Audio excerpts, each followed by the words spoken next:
This is the iPhone 12, which came out 5 years ago and has lost most of its value in a fight with a sandpaper. But here's the crazy part, I think this might be the last important iPhone that Apple has ever released, and I want to find out if that's true. So here are my objectives. Step 1, I'm going to test the camera against the S25 Ultra to see how far behind it is.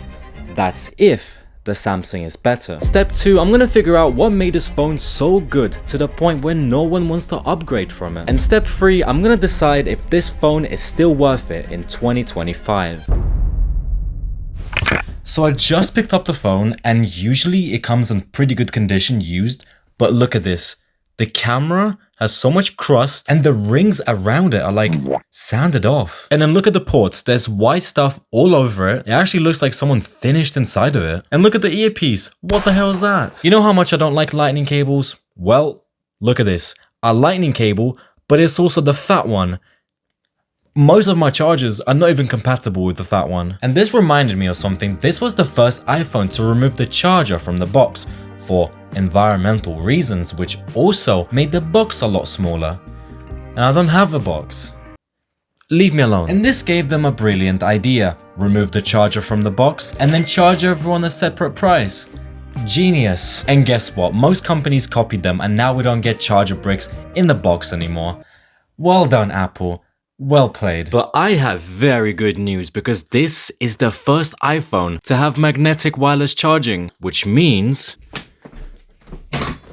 I can finally use it on a magnetic wireless charger. Finally, no more cables. Which reminded me of something. I want to show you the two products that I've been using for months now from our sponsor UGREEN. So first up, we got this. It's the MagFlow 2-in-1 magnetic wireless charger with G2 support up to 25 watts. So watch this. If you got an iPhone 12 or above, you could just stick it on and it sticks perfectly with no cases or anything. There's also a USB-C output on the side in case you want to charge your ketchup or your phone or something. And the best part is that the top is fully adjustable, so I can just attach my phone and bend it like a tripod, and then when I'm bored of it, I can just fold it up into a cube and put it away. And while your phone is charging, you can actually use the bottom of it to charge your headphones. Even if you completely fold it up, it still charges from the top. And another thing that I've been using is this MagFlow magnetic power bank that also supports G2. So watch this, you can pick it up, you can dangle it, you can attach it to your bag or something, and it's actually a braided cable which is built in, and it has up to 30 watts of charging. It's also got 10,000 milliamps of juice, and if you press a button, you get an LED screen which shows you the battery percentage. And look, if I don't want to use the cable, I could just magnetically stick my phone and use it on the bus or if I'm walking or something. And if your headphones are dying, look,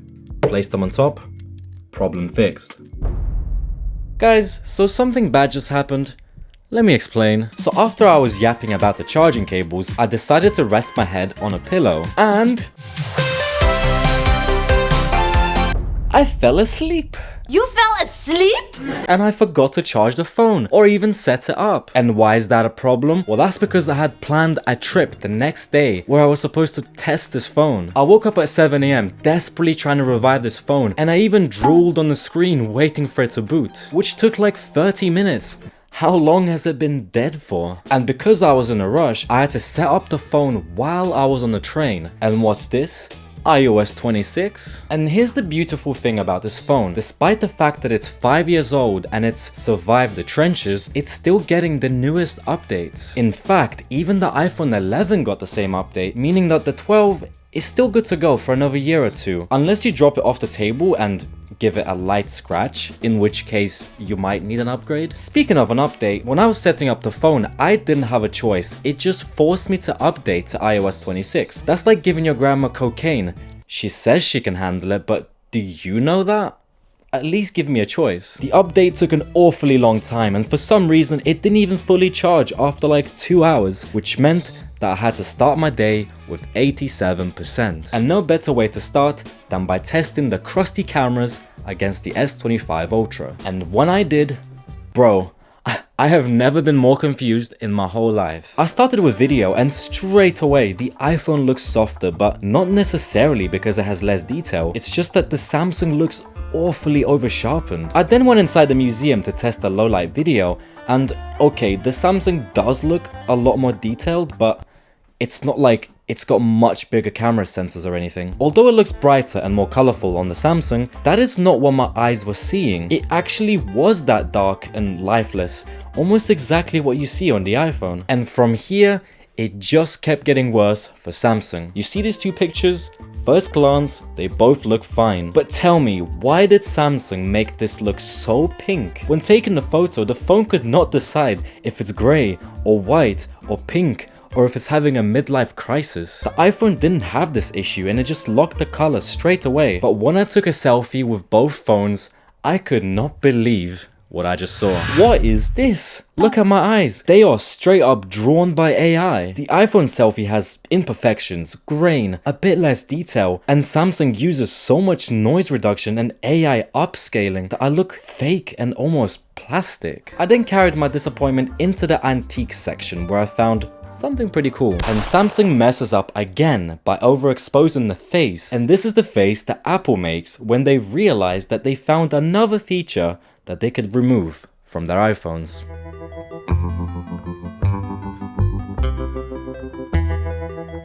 Oxford was beautiful, and so was the iPhone 12. The notch doesn't look awfully outdated and the screen actually looks pretty good, which made me realize something. When you buy a used phone, you actually have to be careful where you buy it from. Because in my iPhone 13 mini video, I complained how dim the screen was, and as a few of you pointed out, that's because someone replaced the screen with a cheap LCD version, which is why it wasn't so good. However, the iPhone 12 is the first base iPhone to use an OLED screen, and if you don't know what an OLED screen is, look it up. Basically, it just looks really good, okay? That's all you need to know. And another thing that's changed is the design. So we went from a pebble shape to a square slab of glass with sharp edges. Okay, so the last time I checked, my hand is not designed to comfortably hold bricks. So what's going on? You see, the most iconic iPhones, such as the iPhone 4S or the iPhone 5S, had boxy designs. So Apple just yoinked their own design, which isn't the most comfortable thing ever, but damn, does it look sexy. And after that, every company just went like and copied the design as well. Wow, every phone looks the same now. Clones everywhere. Anyway, we walked around a bit more until we found this nice cozy pub where we stopped for some pints. And then I decided to take another selfie. Again, the AI is making me look so cartoonish, like a painting or something. I don't even want to take low light selfies on the Samsung anymore. These days, I'm so tempted to switch to an iPhone. I already showed you how the base iPhone 17 beats the S25 Ultra, how the iPhone 11 isn't too far behind, and how the iPhone XS is actually still pretty good. And now it's getting to the point where Samsung is starting to look kind of bad, so I don't know what's going on. It's so tempting, but I just feel so stuck with Android, and I hate iOS. What do I do? Help me.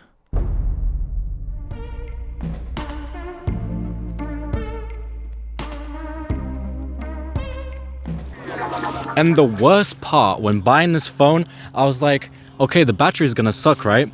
So I go to the battery settings, I click on battery health, 75%. What do you mean 75%? What am I supposed to do with a half-cooked battery? Also, a lot of you said I should give the phone a fair chance by replacing the battery, but does it look like I'm gonna replace the battery? Who do you think I am? I kept using the phone throughout the day, and I was thinking, wow, how is this phone still so good? Surely no one needs an upgrade from this, right? And I don't think I'm alone, because not many people are actually upgrading. So I found this article that said that 56% of iPhone 12 users are still actively using their devices in 2025, indicating high product longevity. Don't ask me about credibility. I don't know how they tested that, but trust me, bro. I feel like this iPhone is so good up until now that there was simply no reason to upgrade to anything unless you're going to Pro. Think about it. The iPhone 12 got an OLED screen, it got 5G, it got a design change, it got wireless charging,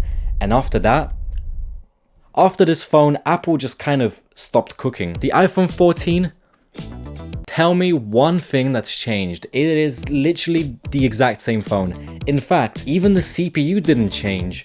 It's literally a waste of sand. Apple probably saw how good the iPhone 12 was and they were like, oh wait, there's actually no reason to upgrade anything since no one's gonna buy it anyway. iPhone 15 got a USB-C charging port, iPhone 16 got an action button, and it's only the iPhone 17 that brought some meaningful upgrades. If you do get a battery replacement, Apple quotes £85, which could be a lot cheaper if you go to some sketchy phone shop. And once you do get that replacement, I don't think the battery is even that bad. That day that I was out, I only managed to get 2 hours of screen on time, and that dropped my battery by 40%. So if you do some maths, that's around 5 hours of screen on time with a battery that has 75% health. That is not bad. And yeah, the state of my phone, especially that battery, is pretty tragic. This might be realistically what the phone is like today. I think you could use this until it fully crumbles into dust, because on its own, I don't think it's going anywhere anytime soon. Things don't have to be perfect and shiny to be worth keeping around. Sometimes the crust means that it's been through life, just like you have. And again, check the link in the description because some of the UGREEN's products are on sale. So at least check it out.